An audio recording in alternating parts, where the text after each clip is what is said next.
आज हम लोग बात करने वाले हैं रिवर्स फेजर के बारे में। ठीक है, बहुत ही इंटरेस्टिंग टॉपिक है ये, आपको इसमें बहुत कुछ सीखने को मिलेगा। अब रिवर्स फेजर क्या होता है जरा उसको समझा देता हूं मैं आपको। अगर हम लोग बात करते हैं नॉर्मल फेजर की, जो हमने पुराने लेक्चर में डिस्कस करा था, तो आपको याद होगा मैंने इस तरीके फेजर डायग्राम बनाया था। ठीक है, और ये तीन मैंने फेजर डायग्राम बनाए थे, resistive load, inductive load, capacitive load के ऊपर। ठीक है, तो इसमें जो खास बात ध्यान देने वाली थी वो क्या थी? सबसे पहली बात कि इसके अंदर हम लोगों ने क्या लिया था? रेफरेंस लिया था वीपीटी को। ठीक है, वीपीटी को रेफरेंस लिया था। दूसरी चीज हमने क्या करा था, जो पूरा जो फेजर डायग्राम था वो शुरू करा था वीपीटी से और उसे एंड करा था जाके ईपी पे। ठीक है, तो जरा मैं नोट कर लेता हूं, यानी कि जो खास बातें हैं, यानी कन्वेंशनल, यानी कि जो कन्वेंशनल कन्वेंशनल फेजर डायग्राम जो होता है, कन्वेंशनल फेजर डायग्राम जो हमने पुराने लेक्चर में बनाया था, उसमें क्या क्या खास बातें थी? तो सबसे पहली जो खास बात थी वो ये थी कि हमने क्या करा था, जो वीपीटी को क्या लिया था, आपने वीपीटी को रेफरेंस लिया था, वीपीटी को हमने रेफरेंस लिया था। ठीक है, दूसरी बात हमने क्या करा था, वीपीटी को रेफरेंस लिया था, प्लस वीपीटी का जो मैग्नीट्यूड था हमने क्या लिया था, वो क्या लिया था, कांस्टेंट मैग्नीट्यूड लिया था, कांस्टेंट मैग्नीट्यूड लिया था, कांस्टेंट मैग्नीट्यूड लिया था। ध्यान से देखो, देखो यहाँ पे वीपीटी का सेम मैग्नीट्यूड है, इंडक्टिव में वीपीटी का सेम मैग्नीट्यूड है, और यहाँ पे भी रेजिस्टिव लोड में वीपीटी का मैग्नीट्यूड सेम है, यानी कि वीपीटी आपने जो लिया था वो कांस्टेंट मैग्नीट्यूड का वोल्टेज लिया था। तीसरी जो खास बात थी वो क्या थी, इसके अंदर वीपीटी कांस्टेंट मैग्नीट्यूड का था। अच्छा, एक चीज और, वीपीटी का मैग्नीट्यूड कांस्टेंट था और ईपी जो था वो क्या था, वेरिएबल इन नेचर था, यानी कि ईपी की वैल्यू चेंज हो रही थी। देखो, रेजिस्टिव लोड सबसे ज्यादा वैल्यू थी, इंडक्टिव लोड था तो बहुत ज्यादा ईपी की वैल्यू थी, रेजिस्टिव लोड था ईपी की वैल्यू कम हो गई थी, और कैपेसिटिव के अंदर फेजर में जब हमने बनाया था तो वहां पे क्या होता है, ईपी की वैल्यू काफी कम हो गई थी। तो यानी कि वीपीटी कांस्टेंट मैग्नीट्यूड का और ईपी जो लिया था वो हमने क्या लिया था, वेरिएबल लिया था, वेरिएबल मैग्नीट्यूड का लिया था। ठीक है, तो ये तीन बातें क्लियर हो गई, इसमें कोई डाउट नहीं होना चाहिए। VPT reference, VPT constant magnitude and EP, और सबसे इंपॉर्टेंट बात, कर्व जो होता था, जो हमारा फेजर था, फेजर हमारा फेजर स्टार्ट हुआ था, फेजर स्टार्ट हुआ था कहां से, वीपीटी से। ठीक है, एंड फेजर जो था आपका, फेजर एंड हुआ था आके, फेजर एंड हुआ था कहां पे, ईपी पे। ठीक है, तो वीपीटी से स्टार्ट हुआ था और ईपी पे एंड हुआ था। ठीक है, this one is the conventional phasor, ये तुम्हारा है कन्वेंशनल फेजर डायग्राम जो आप बनाएंगे। ठीक है, नाउ अब हम लोग बात करने वाले हैं इस लेक्चर के अंदर रिवर्स फेजर की। तो रिवर्स फेजर की कंडीशन लिख लेते हैं, क्या क्या कंडीशंस होंगी, बहुत इंटरेस्टिंग है। ठीक है, तो conditions of reverse phasor, reverse phasor, इसका नाम रिवर्स फेजर क्यों है, बहुत जल्दी आपको पता चल जाएगा। कंडीशन ऑफ रिवर्स फेजर, सबसे पहली कंडीशन, ठीक है, सबसे पहली कंडीशन क्या है, आपको ईपी की जो वैल्यू है, ईपी के मैग्नीट्यूड को क्या करना है, कांस्टेंट लेना है। ठीक है, और वीपीटी को क्या लेना है, वीपीटी को आपको वेरिएबल इन मैग्नीट्यूड लेना है, यानी कि हम लोग ये मान के चल रहे हैं कि अल्टरनेटर में इंड्यूस होने वाला वोल्टेज जो है वो फिक्स मैग्नीट्यूड का है और जो टर्मिनल पे मिलने वाला वोल्टेज है वो वेरिएबल मैग्नीट्यूड का है। ठीक है, पहली कंडीशन। दूसरी कंडीशन जो आपको इसमें ध्यान रखनी है, वीपीटी को अगेन हम लोग क्या लेंगे, रेफरेंस की तरह ट्रीट कर रहे हैं, रेफरेंस की तरह ट्रीट करेंगे वीपीटी को। तीसरी जो कंडीशन ले रहा हूं मैं यहाँ पे, जो बड़ी बड़ी खास कंडीशन है, ठीक है, जैसे कि यहाँ पे लिया था, यहाँ पे जो तीसरी कंडीशन है इसी से मिलती जुलती है, रिवर्स, यहाँ पे रिवर्स कंडीशन हो जाएगी, फेजर आपका जो है, फेजर स्टार्ट होगा, जो फेजर डायग्राम हमारा स्टार्ट होगा ईपी से, और फेजर जो है वो एंड होगा आपका वीपीटी पे। बहुत इंपॉर्टेंट। ठीक है, देखो जस्ट यहाँ पे आपका पुराने कन्वेंशनल में जो फेजर डायग्राम था वो स्टार्ट हो रहा था वीपीटी से और एंड हो रहा था ईपी पे, लेकिन ये वाला जो पर्टिकुलर है रिवर्स फेजर, इसका नाम यहाँ से आपको पता चल गया होगा रिवर्स फेजर इसको क्यों कह रहे हैं, क्योंकि इस केस में हम लोग फेजर, हमारा डायग्राम स्टार्ट होगा ईपी से और एंड होगा जाके वीपीटी पे। क्लियर हो रहा है यहाँ पे? तो this one is these three conditions are used to draw the reverse phasor. Clear हो गया? देखो कई बार क्या होता है ना, तुमसे रिवर्स फेजर आपको कभी कभी जरूरत पड़ जाती, कभी कभी पेपर में जरूरत पड़ती, कभी कभी पूछ लिया जाता है, मैक्सिमम वाइवा के केस में आपसे रिवर्स फेजर ड्रॉ करा लिया जाता है। तो यहां से अगर आपको ने ये वाला लेक्चर देख लिया तो रिवर्स फेजर का एक एक पार्ट आपको समझ में आ जाएगा, आप कन्वेंशनल वाला फेजर डायग्राम कैसे बना वो भी बिल्कुल क्लियर हो जाएगा, और रिवर्स फेजर समझ में आ जाएगा तो नॉर्मल फेजर तो आप इजीली समझ सकते हैं। ठीक है, तो this one is the one level advance lecture from the conventional phasor, एक लेवल एडवांस है ये इसका। चलिए शुरू करते हैं, बहुत इंटरेस्टिंग होने वाला है। ठीक, तो सबसे पहले अगर मैं बात करता हूँ यहाँ पे, ठीक है, तो हम लोग रेजिस्टिव लोड की अगर बात करते हैं, अगर हम लोग, तो सबसे पहले मैं यहाँ पे ले लेता हूँ रेजिस्टिव केस, यानी कि resistive load, resistive resistive load. अगर हम लोग रेजिस्टिव लोड की बात करें, ठीक है, तो इस केस में मैं क्या लूंगा, सबसे पहले इक्वेशन लिख लेता हूँ। इक्वेशन सेम वैसी इक्वेशन है, ईपी इक्वल टू वीपीटी होगा, प्लस में I R A resistance winding का, आर्मेचर वाइंडिंग का resistance voltage drop, plus J I A x leakage voltage drop plus J I A armature reaction voltage drop x है, ठीक है। तो अब शुरू करते हैं। सबसे पहले हमें एक रिफरेंस लेना होगा, तो रिफरेंस बना लेता हूं। तो this one is the reference line, ये आपकी रिफरेंस लाइन हो गई, ठीक है। नाउ इस रिफरेंस लाइन को हम लोग क्या करते हैं, इसको मैं डॉटेड कर देता हूं ताकि थोड़ा सा आपको डैश करके बना लेते हैं। This one is the reference line हो गया। नाउ सेकंड जो है, सबसे पहले रिफरेंस लाइन बन गई, इसी के ऊपर वीपीटी आने वाला है, जैसा कि पुराने मेन कन्वेंशनल डायग्राम में होता था, ठीक। तो सबसे पहले अगर हम लोग यहाँ पे ईपी बना लेते हैं, first one is the reference line draw करनी है, देन आपको क्या बना लेना है, आपको ईपी बनाना है, ठीक है। This one is the EP, ये आपका ईपी हो गया, क्लियर। नाउ आगे चलते हैं। ईपी के बाद हमारे पास क्या आएगा, अब ईपी आ गया है, इसको मैं लिख लेता हूं यहाँ पे, this one is your EP, ये आपका ईपी हो गया, और ये है तुम्हारी reference line, this one is your reference line, इसी के ऊपर वीपीटी आएगा, क्लियर। अब देखो यहाँ पे अगर अब दूसरी चीज आती है करंट, ठीक। तो करंट की अगर बात कर लेते हैं, करंट सेम एरो से बना देता हूँ, तो ये this one is your current, और ये आगे करंट आपकी, इसका कलर चेंज कर देते हैं, इसको हम लोग ग्रीन से ले लेते हैं, ठीक है। और ये जो करंट होगा इसको हम लिख लेते हैं दिस वन इज आई ए, ठीक है। आइए सेम फेज में आएगा रेफरेंस लाइन के, यानी कि इसी पे वीपीटी आना है। मुझे नहीं पता कितना बड़ा वीपीटी बनेगा, लेकिन मैंने क्या रेफरेंस लाइन ले रखी, तो दिस वन इज और आइए। नाउ अगर हमारे पास ये आई है, ये ईपी है जो कि फिक्स मैग्नीट्यूड का है, तो आपको क्या पता होना चाहिए कि भाई ईपी और एक्सेस, यानी कि अब ये वाला जो पर्टिकुलर टर्म होगा एक्सेल एंड एक्से, ये क्या होंगे, 90 डिग्री लीड करेंगे आईए को। तो अगर आईए यहाँ पे है तो 90 डिग्री क्या पॉइंट हुआ, तो 90 डिग्री अगर ये आईए की रेफरेंस लाइन है तो 90 डिग्री का मतलब ये हो गया, ठीक है। क्योंकि अगर आईए की एक्सिस पर्टिकुलर ये है, रेफरेंस लाइन जो है वो आईए की एक्सिस है, तो this one is the axis of 90 degree leading की एक्सिस हो गई, ठीक है। अब इसमें क्या बना देते हैं, सबसे पहले हम बनाएंगे इसके अंदर यहां से I A XS, this one is the I A XS, I A XL, ठीक है। ये आई ए एक्सएल ले लेते हैं इसे, इसका कलर और कोई ले लेते हैं, ठीक है। नाउ इसी के ऊपर आएगा आपका 90 डिग्री लीड करता हुआ, this one is I A X A, clear. इसका कलर भी चेंज कर देते हैं और इसको पर्पल कलर से ले लेता हूं मैं, ठीक है। तो इसको मार्क कर देते हैं, हमने क्या क्या लिखा है, ये हो गया तुम्हारा आई ए एक्स आर्मेचर रिएक्शन का voltage drop, and this one is I A x leakage reactance का वोल्टेज ड्रॉप, ठीक है। लीकेज फ्लक्स की वजह से वोल्टेज ड्रॉप होगा, ठीक है। ये बात समझ में आ गई कैसे करना है। सबसे पहले ईपी बना लेना है, एक रेफरेंस लाइन ले लेनी है, रेफरेंस लाइन से ईपी बना दिया आपने, देन इसी रेफरेंस लाइन पे वीपीटी आने वाला है। अब क्योंकि हमारा रेजिस्टिव लोड है, तो रेजिस्टिव लोड की खास बात क्या होती है कि वीपीटी और ईए दोनों के दोनों क्या होंगे, सेम फेज में होंगे, इसीलिए हमने इसी रेफरेंस लाइन पे आईए बनाया है। नाउ आईए एक्सएल और आईए एक्सए, इन दोनों की खास बात क्या होती है, ये 90 डिग्री लीड करते हैं करंट को। तो अगर रेफरेंस लाइन ये है तुम्हारी आईए की, तो इससे 90 डिग्री लीड करते हुए इस तरीके से बनेंगे, ठीक है, क्लियर हो गया। नाउ अब हमारे रह गया आईए आरए, यानी कि ये बन गया, ये बन गया, ईपी आ गया। अब आईए आरए और बनाएंगे और वीपीटी में ऐड कर देंगे। आईए आरए बना लेते हैं, तो दिस वन इज द, यहाँ से छोटा सा आई आर ए होगा, क्योंकि आई आर ए की बात मैंने बताया था आपको कि आई आर ए बहुत स्मॉल होता है, तो इसलिए ये हम आई आर ए ले लेते हैं इस तरीके से, और इसको रिप्रेजेंट कर देता हूँ यहाँ पे, इसको लिख भी देते हैं, and this one is the I A R A, clear हो गया। Voltage drop due to resistance, winding resistance. Now जिस पॉइंट पे ये आई आर ए मिलेगा, ये पॉइंट आपका पर्टिकुलर हो जाएगा, इस पॉइंट को हम लोग मार्क कर देते हैं, this one is the VPT. तो यहाँ से सेंटर से ये वाली जो पॉइंट जाएगा जहाँ पे आई ए आर ए मिल रहा है, this one is your VPT. तो दिस वन आपका ये क्या हो गया, इसको कलर मार्क कर देते हैं, इसका कलर हम लोग ब्लू ले लेते हैं, and this one is your VPT, clear हो गया। तो ये तुम्हारा बन गया, this one is your VPT, okay. And ये हो गया आपका डेल्टा एंगल, लोड एंगल, जो हमने पीछे सीखा था, ठीक है, पुराने लेक्चर में देखा था। तो this one is the reverse phasor diagram. तो बात समझ में आ गई, रिवर्स चल के कैसे आपको फेजर डायग्राम बनाना है, ये चीज क्लियर हो गई होगी, अब इसमें कोई डाउट नहीं होना चाहिए, ठीक है। दिस वन इज ईपी, और अगर हम यहां से ले लें, यानी कि केवल आर्मेचर रिएक्शन को इंक्लूड करते मानते हैं, तो दिस वन इज द ईए, यानी कि induce voltage of a loaded alternator, clear हो गया। यहाँ पे लोडेड अल्टरनेटर जब भी आप लोगे तो ईए की ही बात करेंगे हम लोग, नो लोड अगर इंड्यूस वोल्टेज की बात करेंगे तो this one is the EP, clear हो गया। तो ये आपका निकल के आ गया, this one is the reverse phasor diagram of resistive load, ठीक है। प्रोसीजर समझ में आ गया होगा, एक बार खुद से ड्रॉ करिएगा। आगे चलते हैं, इंडक्टिव लोड के ऊपर चलते हैं, लोड का केस, इंडक्टिव लोड का केस, इंडक्टिव लोड प्योरली नहीं है, याद रखना इंडक्टिव लोड है, यानी कि आरएल लोड की बात कर रहा हूं यहाँ पे। तो हम लोग आपकी इंडक्टिव लोड केस बनाएंगे, रिवर्स फेजर डायग्राम बनाएंगे इंडक्टिव लोड का, ठीक है। और उसके लिए आपको याद होगा रेफरेंस सेम लेना है। सबसे पहले आपको क्या याद रखना है, रेफरेंस लेना है, जैसे कि मैं यहाँ पे लेने जा रहा हूँ, तो लाइन सेलेक्ट कर लेता हूं मैं।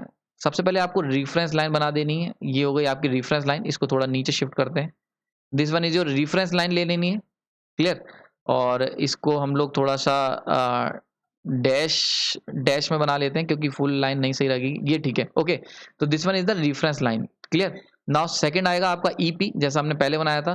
तो यहाँ से आप क्या करें, ईपी बना लें। This one is your EP, same magnitude देखना, ठीक है। तीनों में हमें क्या रखना है, मैग्नीट्यूड सेम रखना है ईपी का। तो this one is your EP, ये आपका ईपी हो गया।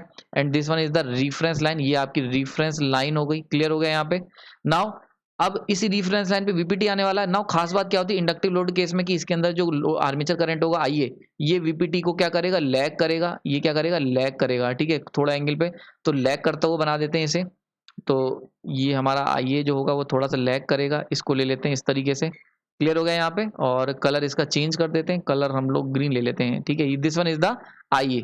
तो ये तुम्हारा क्या हो गया, ये आपका आ गया आईए, इसको लिख देते हैं आईए। ओके, नाउ अब आईए यहाँ पे आ गया। तो अगर इसकी रेफरेंस की बात करें तो ये इसकी एक्सेस हो गई, आईए की एक्सेस हो गई। This one is the axis of IA, axis of IA, clear. अब आईए की जो एक्सेस होगी इससे 90 डिग्री लीड करते हुए आईए एक्सेस और आईए जो पूरा बनेगा आईए एक्स और आईए एक्सएल, याद होगा आपको इक्वेशन। तो हमें क्या बनाना है, जे आई ए एक्स ए बनाना है plus J I A X ए बनाना है, सॉरी एक्स एल बनाना है, प्लस आई ए आर ए, ये तीन चीजें बनानी है। देन फाइनली इसको हमें एडअप करना है वीपीटी में, तब जाके हमें क्या मिलता था, ईपी मिलता था, याद होगा ये क्वेश्चन होती थी। ओके, तो हमने आई ए बना लिया है।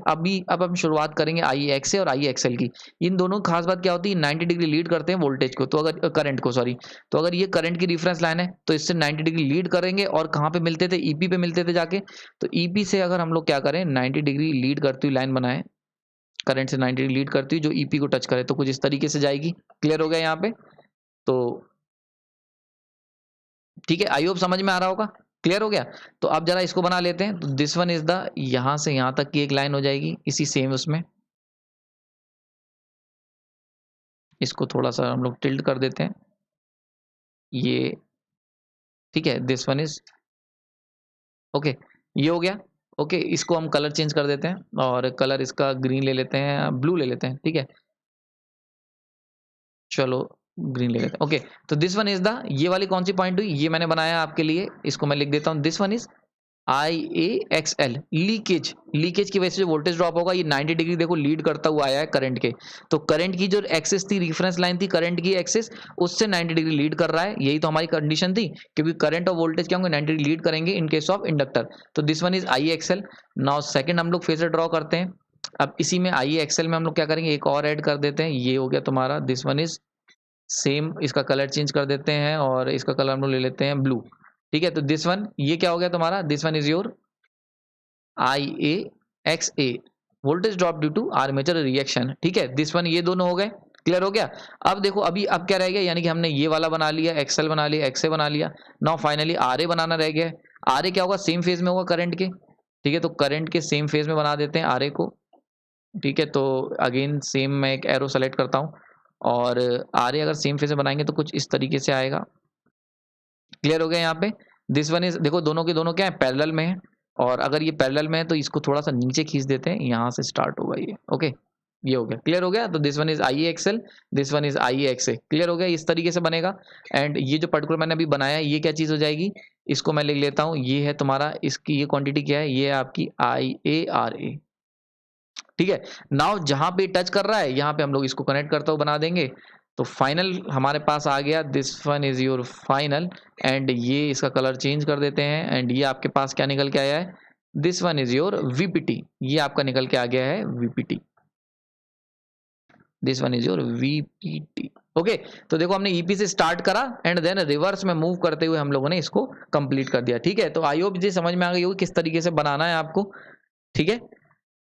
ओके, तो सबसे पहले आपको क्या करना है, रेफरेंस लाइन लेनी है, देन आपको ईपी बना लेना है, देन उसको रिवर्स डायरेक्शन में लाते जाना है, यानी कि ईपी में से आई एक्स ए, फिर आई एक्सएल, ठीक है। और इस तरीके से आपको बनाना है। क्लियर हो गया? यहाँ पे समझ में आ गया हो किस तरीके से रिवर्स डायरेक्शन में आपको फेजर अगर कभी बनाने को मिल जाता है, कभी इंटरव्यू में पूछा, देखो अगर आपको कहीं नॉर्मली लिखा हुआ आता है यानी कि पेपर में, तो आप रिवर्स बनाओ चाहे आप सेम कन्वेंशनल बनाओ, कोई फर्क नहीं पड़ेगा, कोई नहीं पकड़ सकता। लेकिन अगर कभी आपसे वाइवा में पूछा जाए कि रिवर्स डायरेक्शन में फेजर बनाओ, तो आप कैसे बनाओगे, तो वहां पे ये चीज मैंने आपको सिखा रहा हूँ। क्लियर हो गया यहाँ पे? Now the third point is the capacitive. ठीक है, the third point is the capacitive.